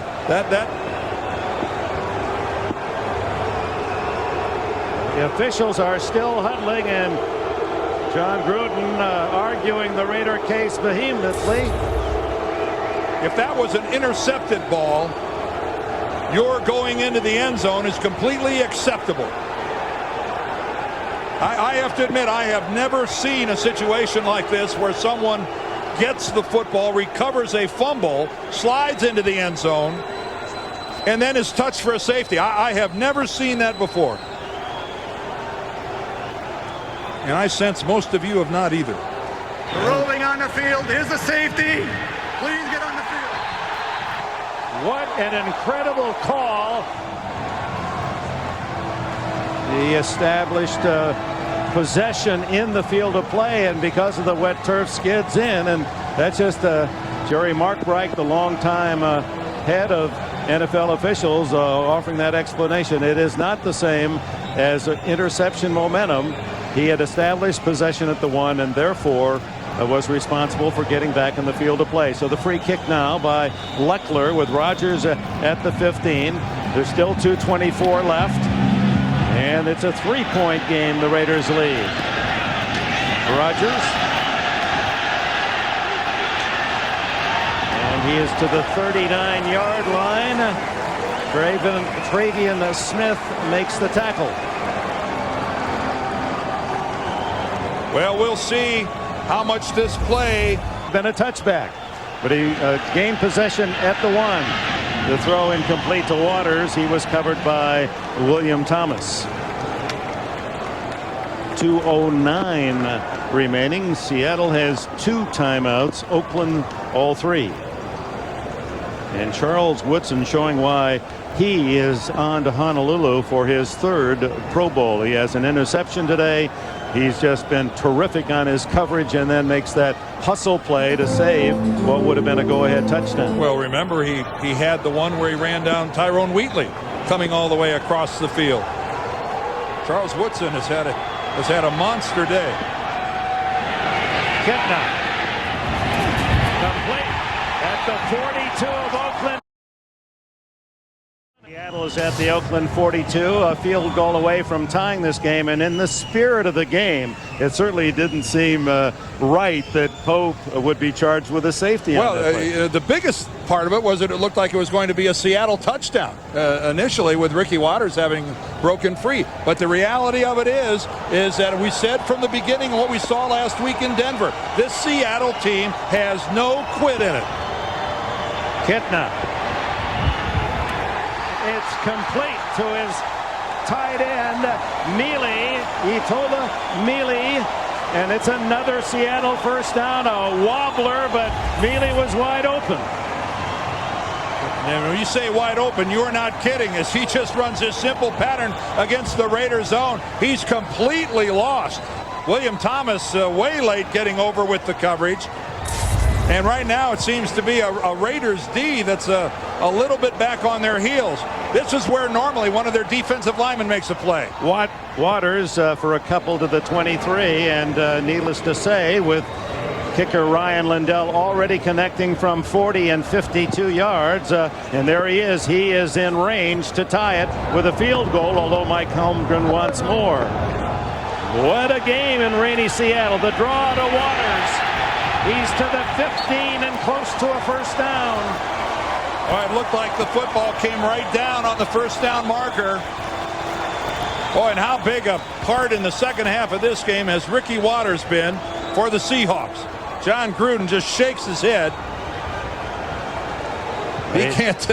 And here again, Seattle with all the momentum, but not much time. 3rd down and inches, and on the sneak, Kitna straight ahead. First down, and Seattle's going to have to think, no, it's going to be the Raiders who call the time. Seattle has 2 remaining. That's the first one spent by Oakland.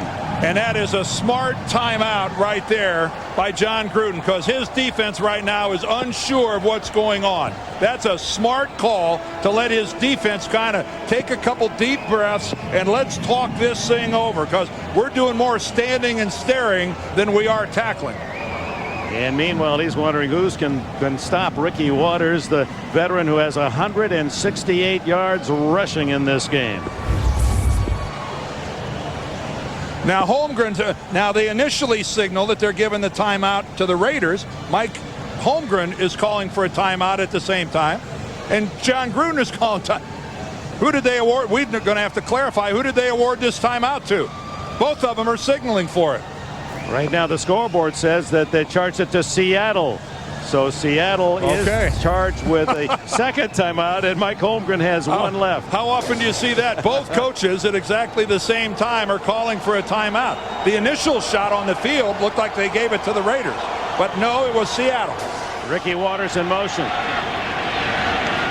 Kitna underneath, complete.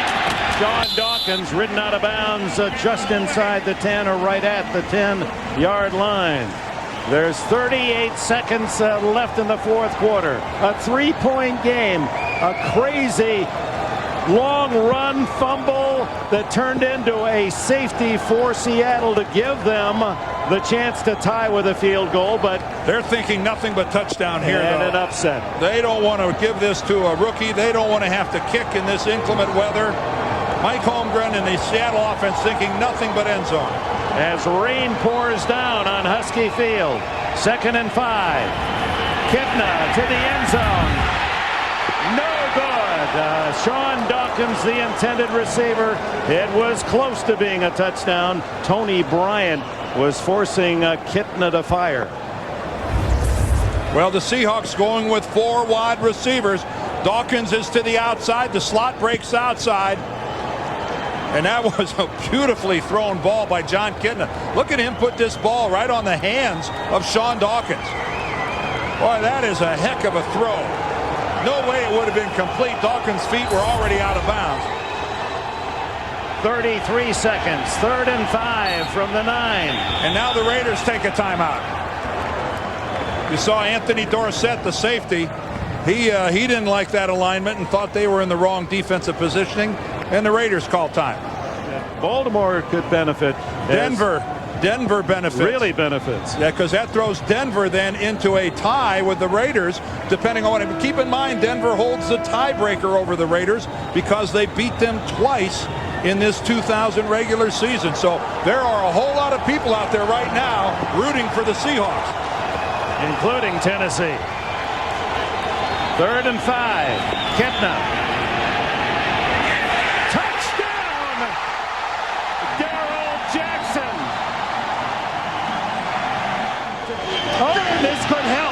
This could help.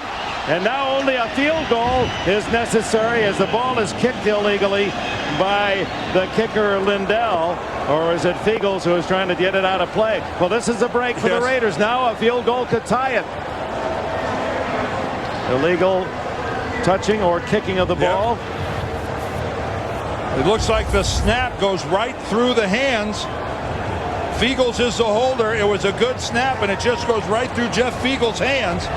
And again, we see Jeff Fiegels having trouble handling the football here today. They need to get the ball, at least one would think, for reasonable hope, to the Seattle 35-yard line. That would be a 52-yard field goal. He has kicked 54, but that was against San Diego in perfect conditions earlier this year. And David Dunn has been an effective kick returner, and I wouldn't be surprised if the Seahawks do everything they could do to keep that football away from Dunn. Some sort of a swiver.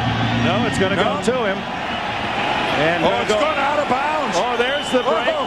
And so without even a second being ticked off the clock, the Raiders will get the ball at the 40-yard line. That is a huge gaffe. What a monster mistake. So only a couple of completed passes, and there's time. 28 seconds would get them in field goal range. Rich Gannon playing on a painful knee. Over the middle, incomplete. Batted down at the line of scrimmage by the Cortez Kennedy. 24 seconds left. Well, as I said earlier, this is as close as the Seahawks are going to get to a playoff atmosphere here today. And what could be sweeter for these guys than ruining the tail end of this Oakland Raiders season by upsetting them here today? If you're ever going to give it all, this is it. And going long, incomplete. Intended for Tim Brown. And there comes a late flag. You're not allowed to take a free shot at a receiver if it's an incomplete pass. Maurice Kelly saying that he timed his hit thinking the ball would be caught on Andre Rison. Well, this is a flag that can be picked up, but they're going to discuss it, and they're not going to pick it up. Boy, you get the emotions. You let the emotions get the better of you. Unnecessary roughness, 23 defense, 15-yard penalty, first down. Boy, they pound this into your head from the first day of training camp. You don't get a free shot on a defenseless receiver. This ball back to the inside. You see right there, Kelly sees the football. He knows that football is nowhere near Andre Rison. 19 seconds left from the 45. Gannon, incomplete, deflected, intercepted. Willie Williams on the deflection, and that should seal it for Seattle. Unbelievable. Well, we're going to want to take a look. How close was this ball to hitting the ground? I'm sure right now the Raiders are going to want to let's get a replay of this and take a peek. Tim Brown, the receiver, it's deflected, and Willie Williams on his back. It's the Raiders' only hope right now that somehow this deflected ball hits the ground. No way. No way. A rainy day in Seattle. The kneel down, 10 seconds to go.